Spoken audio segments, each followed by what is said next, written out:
প্রতিটি মেশিনের সাথে নিয়ন্ত্রণের যন্ত্র থাকে, গাড়ি, ফোন, ফ্রিজ, এমনকি চুলারও। কিন্তু আমাদের এই জটিল জীবন, এর সঠিক ব্যবহারের পদ্ধতি কোথায়? আল্লাহ সুবহানাহু ওয়া তাআলা আল কুরআনে দিয়েছেন সেই পদ্ধতি। এটাই আমাদের জীবন নিয়ন্ত্রণের যন্ত্র। সূরা বাকারায় আল্লাহ তাআলা বলেন, যালিকাল কিতাবু লা রাইবা ফীহি হুদাল লিল মুত্তাকিন। অর্থ, এই কিতাব সন্দেহহীন, যা মুত্তাকিদের জন্য পথ প্রদর্শক। জীবনের প্রতিটি ক্ষেত্রে আল কুরআন দিক নির্দেশনা দেয়। পারিবারিক জীবন, ব্যবসা বাণিজ্য, নৈতিকতা কিংবা আত্মশুদ্ধি।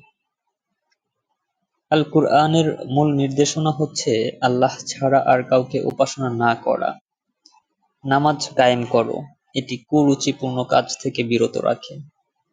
হারাম মুনাফা নয়, বরং হালাল রিজিকেই বরকত।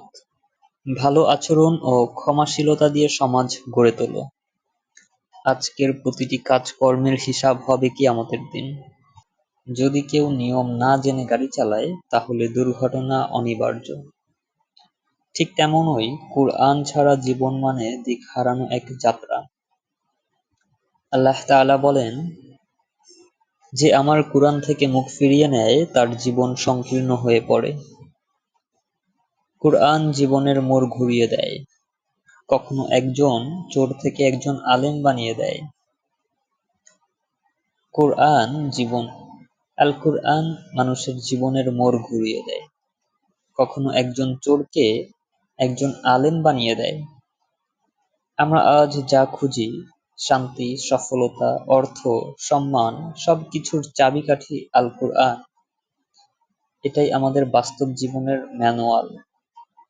এই ম্যানুয়াল আমরা খুলব তো?